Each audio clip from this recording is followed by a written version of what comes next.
చాటుతున్నటువంటి సైనిక కుటుంబాలతో పాటు అత్యాధునిక టెక్నాలజీని సంపాదించి పెడుతున్నటువంటి భారత ప్రధాని గారు 2 రోజుల వార్తలు చూస్తే ఒక విషయం ప్రధానంగా కనపడతా ఉంది.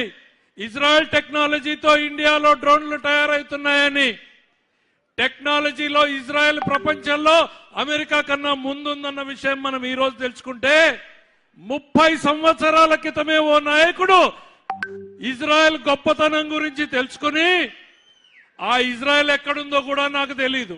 ఆ రోజుల్లో మీరు ఇజ్రాయెల్ వెళ్ళండి, ఆ ఇజ్రాయెల్ వెళ్ళి వాళ్ళ టెక్నాలజీని చూసి రండి. మాకు అర్థం కాలేదు ఇజ్రాయెల్ ఏంటి, టెక్నాలజీ ఏంది, ఏంటా టెక్నాలజీ అనంటే మనం ఇప్పుడు వాడుతున్నామే డ్రిప్ అని. ఆ డ్రిప్ టెక్నాలజీని మొట్టమొదట ప్రపంచంలో డెవలప్ చేసింది ఇజ్రాయెల్. వెళ్ళమని చెప్పిన నాయకుడు మన నాయకుడు చంద్రబాబు నాయుడు గారు.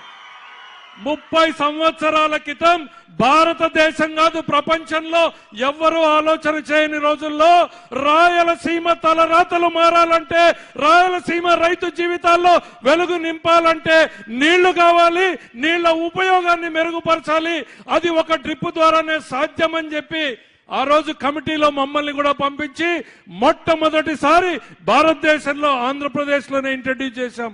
అంతటి ముందు చూపు కలిగినటువంటి వ్యక్తి, 30 సంవత్సరాల ముందు చూపు కలిగినటువంటి వ్యక్తి. ఊహించుకోగలమా ఈరోజు డ్రిప్ లేని జీవితం ఈరోజు రైతుకు కుదురుతుందా? మిమ్మల్ని అడుగుతున్నా. డ్రిప్ మన జీవితాల్ని మార్చిందా లేదా? ఆ డ్రిప్ని భారతదేశంలో మొదట తెచ్చినటువంటి నాయకుడు మన నాయకుడు అని చెప్పుకోవడానికి గర్వపడదాం మనం. ఒకటేంటి, అట్లాంటి డ్రిప్ని తీసుకొచ్చే ఈరోజు ఎక్కడున్నాం మనం? ఈ 5 ఏళ్లలో, గత 5 ఏళ్లలో డ్రిప్ ని పడుకోబెట్టారు. 1 ఎకరా కన్నా ఈ జిల్లాలో డ్రిప్ ఇచ్చారా?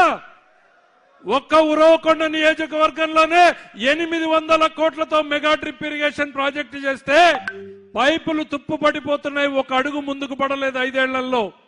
మళ్ళీ వచ్చాడు నాయకుడు. అధికారం లేకొచ్చినటువంటి మొదటి సంవత్సరంలోనే భారతదేశంలో 2వ స్థానానికి చేరింది అనంతపురం జిల్లా డ్రిప్ వినియోగంలో. అంటే అది మన నాయకుడి గొప్పతనం అనేటువంటిది సందర్భంగా చెప్తున్నాం.